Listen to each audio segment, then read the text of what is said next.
According to a secret document dated September 15, 1945, the Pentagon had envisaged blowing up the Soviet Union with a coordinated nuclear attack directed against major urban areas. All major cities of the Soviet Union were included in the list of 66 strategic targets. These tables categorize each city in terms of area in square miles and the corresponding number of atomic bombs required to annihilate and kill the inhabitants of selected urban areas. 6 atomic bombs were to be used to destroy each of the larger cities, including Moscow, Leningrad, Tashkent, Kiev, Kharkov, and Odessa. The Pentagon estimated that a total of 204 atomic bombs would be required to wipe the Soviet Union off the map. The targets for a nuclear attack consisted of 66 major cities. To undertake this operation, the optimum number of bombs required was of the order of 466. One single atomic bomb dropped on Hiroshima resulted in the immediate death of 100,000 people in the first 7 seconds. Imagine what would have happened if 204 atomic bombs had been dropped on major cities of the Soviet Union, as outlined in the secret US plan formulated during the Second World War.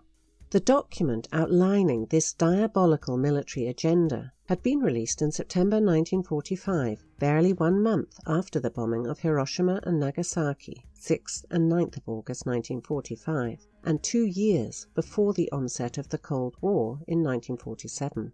The secret plan, dated September 15, 1945, had, however, been formulated at an earlier period, namely at the height of World War II, at a time when America and the Soviet Union were close allies. It is worth noting that Stalin was first informed by Harry Truman of the infamous Manhattan Project through official channels at the Potsdam Conference on July 24, 1945, barely 2 weeks before the attack on Hiroshima. The Manhattan Project was launched in 1939, 2 years prior to America's entry into World War II in December 1941. The Kremlin was fully aware of the secret Manhattan Project as early as 1942. Were the August 1945 Hiroshima and Nagasaki attacks used by the Pentagon to evaluate the viability of a much larger attack on the Soviet Union, consisting of more than 204 atomic bombs? The key documents showing the plan to bomb 66 cities of the Soviet Union were finalized 5 to 6 weeks after the Hiroshima and Nagasaki bombings.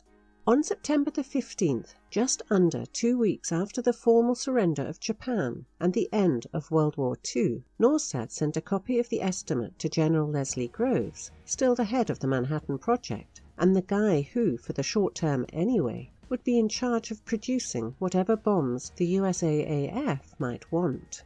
As you might guess, the classification on this document was high, top secret limited, which was about as high as it went during World War II. Alex Wellerstein, The First Atomic Stockpile Requirements, September 1945. The Kremlin was aware of the 1945 plan to bomb 66 Soviet cities. The documents confirm that the US was involved in the planning of genocide against the Soviet Union.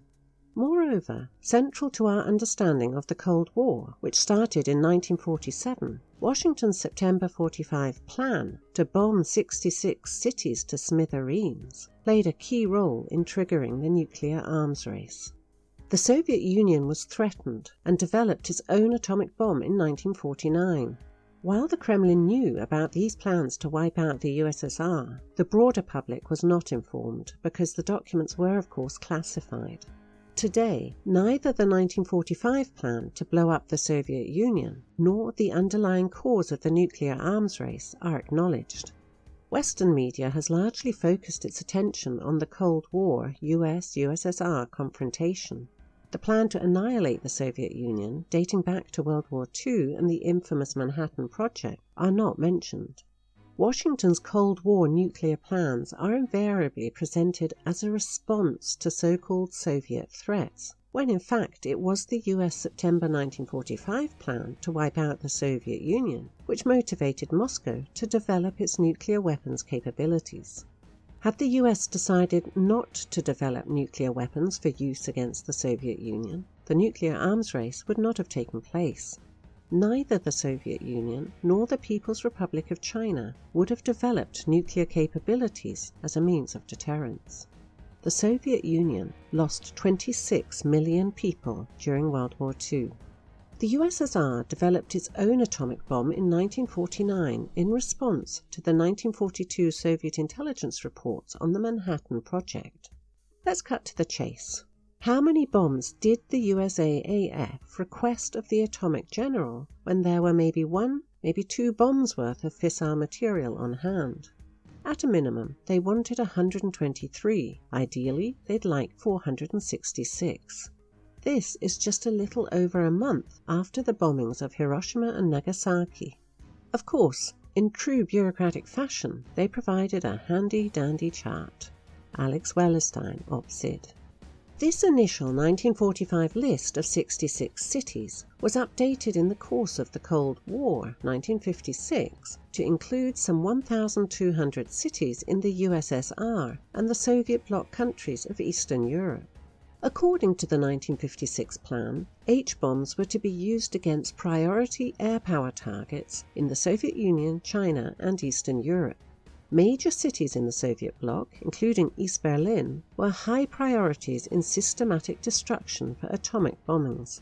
William Burr, U.S. Cold War Nuclear Attack Target List of 1,200 Soviet bloc cities from East Germany to China. National Security Archive Electronic Briefing Book No. 538, December 2015. In the post-Cold War era, under Donald Trump's fire and fury, nuclear war directed against Russia, China, North Korea, and Iran is on the table. What distinguishes, for example, the October 1962 missile crisis from today's realities? 1. Today's President Donald Trump doesn't have the foggiest idea as to the consequences of nuclear war. 2. Communication today between the White House and the Kremlin is at an all-time low. In contrast, in October 1962, the leaders on both sides, namely John F. Kennedy and Nikita S. Khrushchev, were acutely aware of the dangers of nuclear annihilation.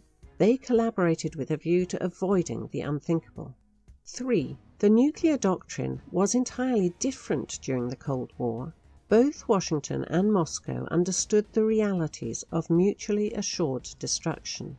Today, tactical nuclear weapons with an explosive capacity or yield of 1/3 to 6 times a Hiroshima bomb are categorized by the Pentagon as harmless to civilians because the explosion is underground. 4. A $1 trillion plus nuclear weapons program, first launched under Obama, is ongoing. 5. Today's thermonuclear bombs are more than 100 times more powerful and destructive than a Hiroshima bomb. Both the US and Russia have several thousand nuclear weapons deployed.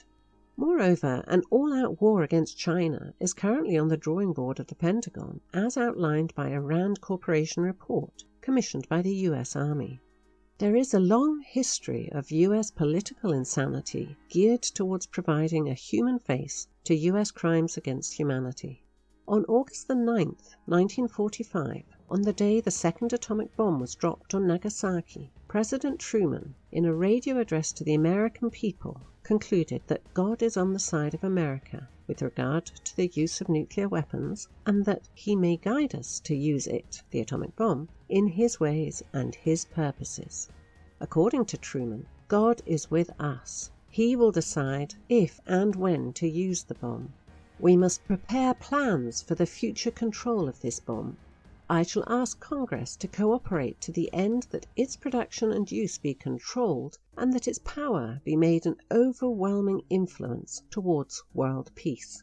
We must constitute ourselves trustees of this new force to prevent its misuse and to turn it into the channels of service to mankind. It is an awful responsibility which has come to us. We thank God that it, nuclear weapons, has come to us, instead of to our enemies, and we pray that He may guide us to use it, the nuclear weapons, in His ways and for His purposes.